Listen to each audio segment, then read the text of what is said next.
this is actually based on the individual and where the person is in his or her career. That also impacts on what you look for in an organization. But for me, it has always been the organization's purpose and standing, its values, because it's important that my values are in line or aligned to the organization, its leadership, its stance on things like integrity, transparency and accountability is also important, fair work ethics, and of course culture. But having said that, I want to also mention that today, we have the kids born after 1996, the Gen Zs coming into the workforce. And they're already in the workforce. And in another 5 to 10 years, they will be a significant part of our workforce. But what they look at, research has shown, is very different to what all the other generations look for in an organization. For them, the social mission which an organization has aligned itself to is very important. Work-life balance is important. They don't like micromanaging. So really forward-thinking organizations and proactive leaders have already started adapting the workplace to be able to retain and attract the talent from this generation. So it is so based on an individual's thinking, but then we have the Gen Zs coming in, which have a completely different set of traits that they look at.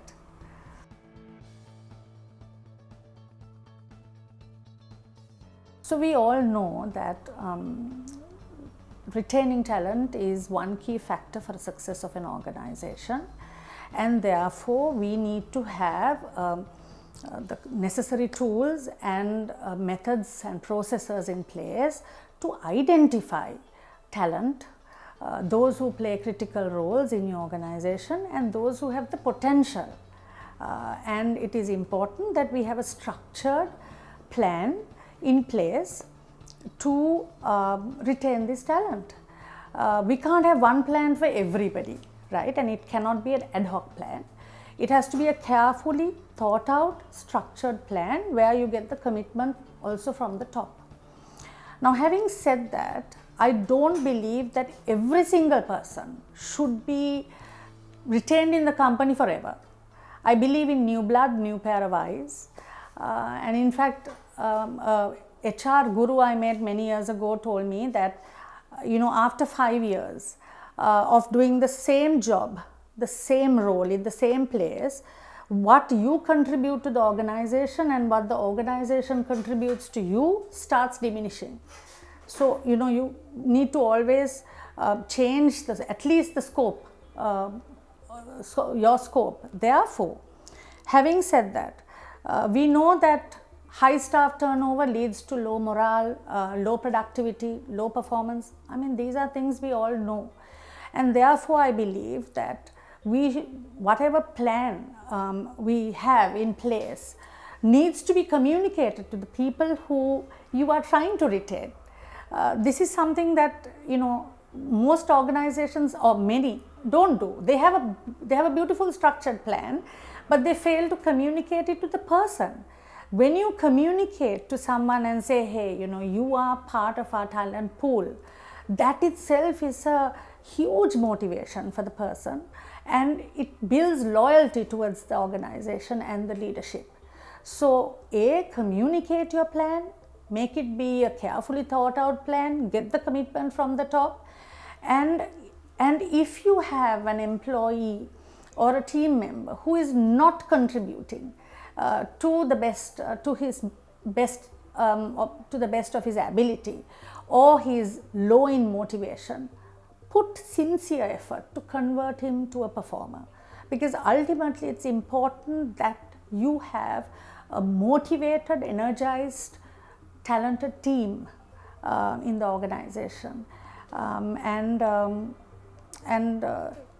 Most of the proactive leaders, they have succession plans, career progression plans, and a retention plan that is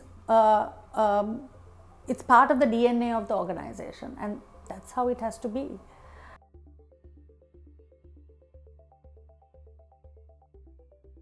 So after 28 odd years, I have many defining moments and memories and instances which have led me to where I am today. But I'm going to talk about a strange defining moment, but I learned so much from it. I think it was about 15 years ago. I had just joined a huge company. I had joined as financial controller, GM Finance. And it was in my third or fourth month that I met the character in the organization, a well-established person, a very popular person, large as life. And but as time went on, I realized that all his transactions were not above board, were not regular. And so I had two choices to make. I could just lie low because I was just joined the organization. I could always lie low. I also had a little bit of pressure from a few people saying, just focus on everything else, but just let him be, because this person is so important to the future of this organization.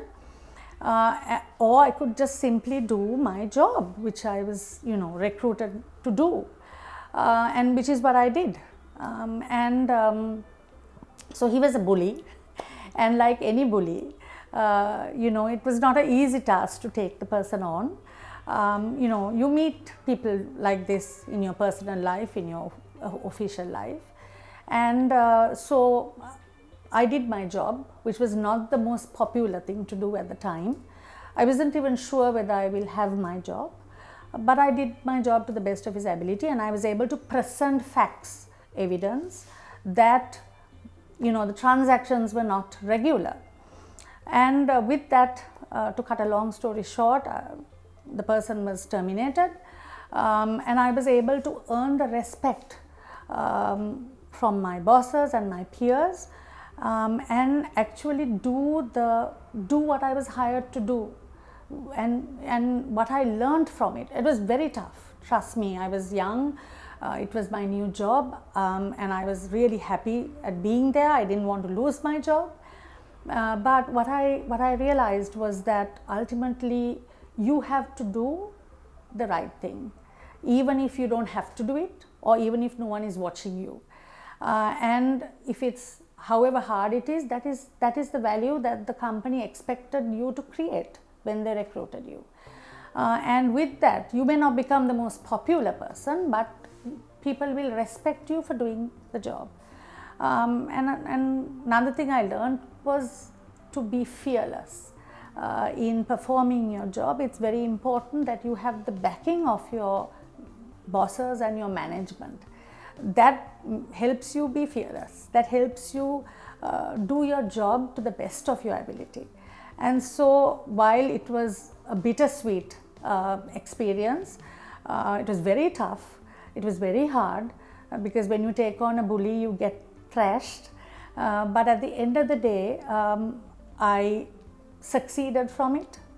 From that role, I was able to create value for the organization. And most importantly, I was able to embark on a wonderful career in that company because people trusted me and respected me. So I think looking back, my gosh, it has been a while since I spoke about it.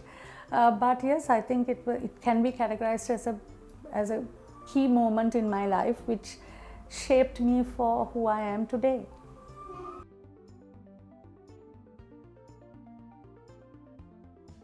Supply chain is complex as it is because it is where multiple stakeholders collaborate with each other if you want to succeed in supply chain. COVID made it even more complex because what it did was that it restricted supply. The best of suppliers face shortages. The best of suppliers face discontinuation of products. And so that was something new that we had to face. And two things that helped with that is the partnership you have with your supplier. That is so important because that partnership helps minimize the restraints or the issues you face with supply itself. It will help you. Today we find that, as I said, the best of suppliers they have restrictions in supplies because their principals don't send the supply on time. We had so many issues when it comes to getting the supply through, whether it was sea freight or air freight.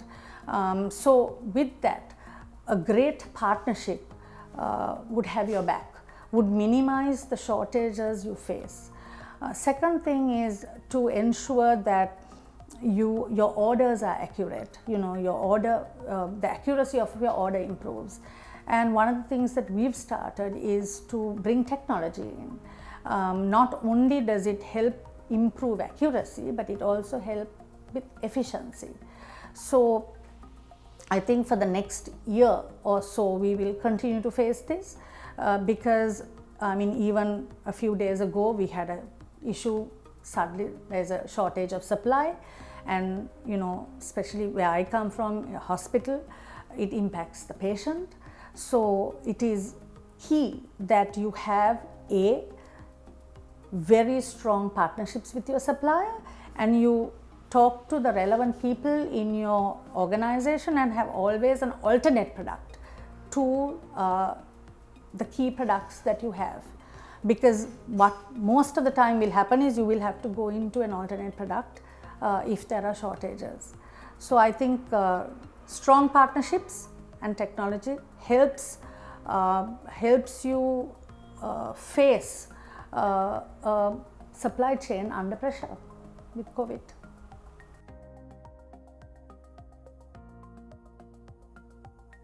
Like in any field, when you come into supply chain, you have to like what you do. You have to be passionate about the work involved. If you don't like what you do, the best of you is not going to come out, right? So you have to also continuously think out of the box. You have to drive efficiency, and the only way to drive efficiency is through technology. While you need to also continuously be relevant in the field, whichever field, whether it's supply chain, whatever field you are in, stay relevant. You need to stay relevant. You need to continuously improve and enhance your knowledge because that will help, that will convert to success in the supply chain or in any field. What I say is actually relevant to most fields, right? So I'm an accountant by profession. I'm not an expert in supply chain. But for me, I think having an attitude, having energy, having a positive attitude, having a problem-solving mentality is key for supply chain. Your MBAs, your degree, your professional qualification, all that can bring you to a certain point. After that, it is your operational ability, your passion for your job, the great team you have or build. These are the things that will help you achieve success in whatever field that you choose to come into. Also, if you are going into a career, whether it's supply chain or anything, remember, especially as a woman, you play multiple roles, simultaneously. And you need to understand that you cannot be the best in every role you play at all times. So you are going to fail in some roles, you are going to do not so great in some roles, and that's okay because you can only do your best.